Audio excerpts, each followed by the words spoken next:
संतांची कामगिरी अध्याय 2. महाराष्ट्रात श्री चक्रधर संत, नामदेव संत, ज्ञानेश्वर संत, चोखोमेळा या संतांपासून सुरू झालेली संत परंपरा समाजाच्या विविध स्तरांमधून आलेल्या संतांनी पुढे चालवली. या संत मंडळीमध्ये संत गोरोबा, संत सावता, संत नरहरी, संत एकनाथ, संत शेख मोहम्मद, संत तुकाराम, संत निळोबा इत्यादी संतांचा अंतर्भाव होतो.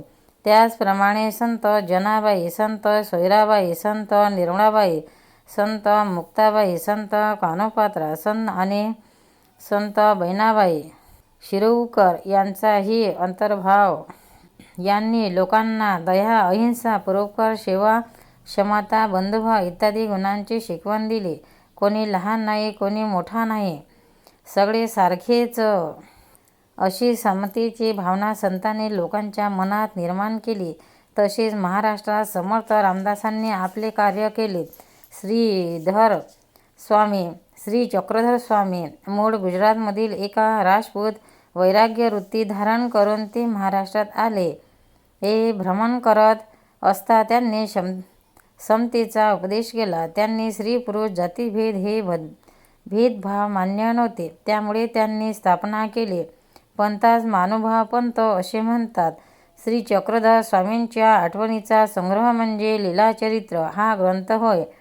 संत नामदेव हे विठ्ठलाचे निश्चय भक्त होते. हे नरशी गावचे राहणारे.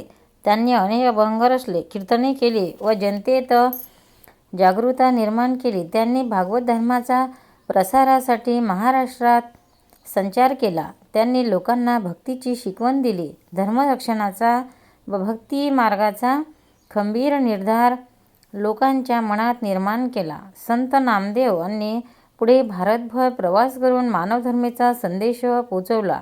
ते पंजाबात गेले. तेथील लोकांनाही त्यांनी समतेचा संदेश दिला.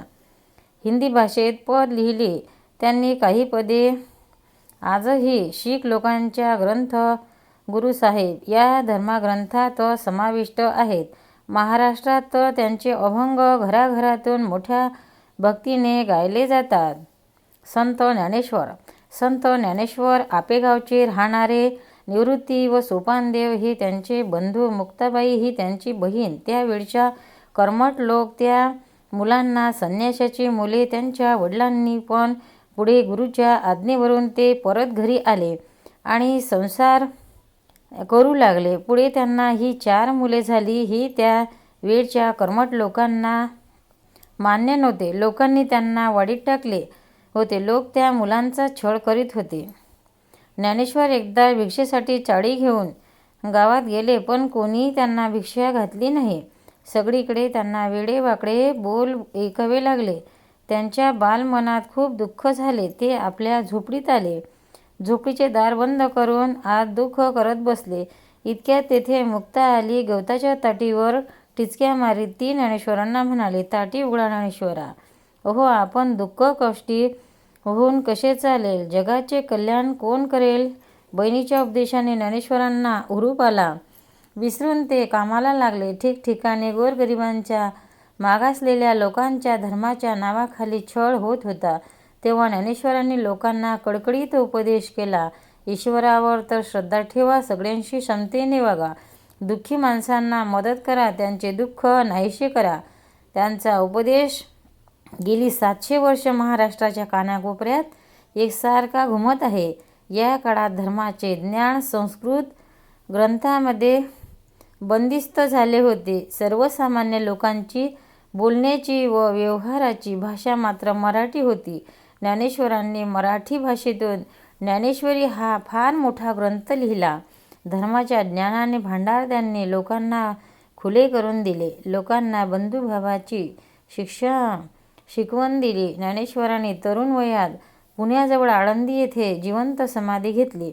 आजही लाखो लोक मोठ्या भक्तिभावाने दरसाल आषाढी एकादशीला आळंदी पंढरीला जातात.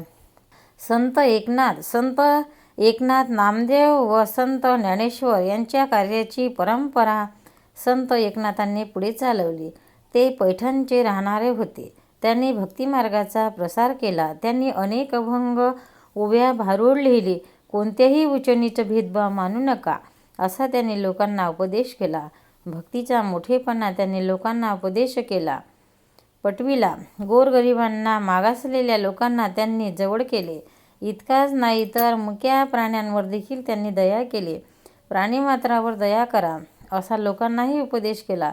संत एकनाथ जसे बोलत तसेच वागत. एके दिवशी ते गोदावरी नदीवर स्नानासाठी निघाले होते. दुपारची वेळ होती. ऊन रखरखीत होते. वाळवंटावर एक पोरके पोर रडत बसले होते. त्याच्या रडण्याचा आवाज नाथांच्या कानावर आला. त्यांनी त्याचे आईबाप जवळ इकडे तिकडे आहेत का पाहिले.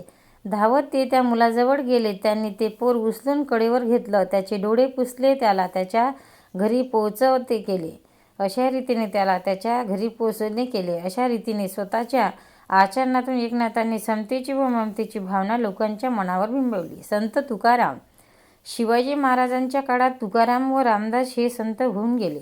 संत तुकाराम हे पुण्याजवळील देऊ गावचे राहणारे. त्यांच्या घरी शेतीवाडी होती. त्यांच्या किराणा मालाचे दुकानही होते. त्याच वाडवडिलांच्या अडल्यानडल्याचे कर्ज देत. पण तुकाराम महाराजांनी आपल्या वाटणीची कर्ज खते इंद्रायणी नदीमध्ये बुडवली आणि अनेकांना कर्जमुक्त केले. जवळच्या डोंगरावर जाऊन ते विठ्ठलाचं भजन करत, आषाढी एकादशी कार्तिकीला पंढरीला जात, कीर्तन करत, अभंग रचत. आलं ते अभंग लोकांना म्हणून दाखवत.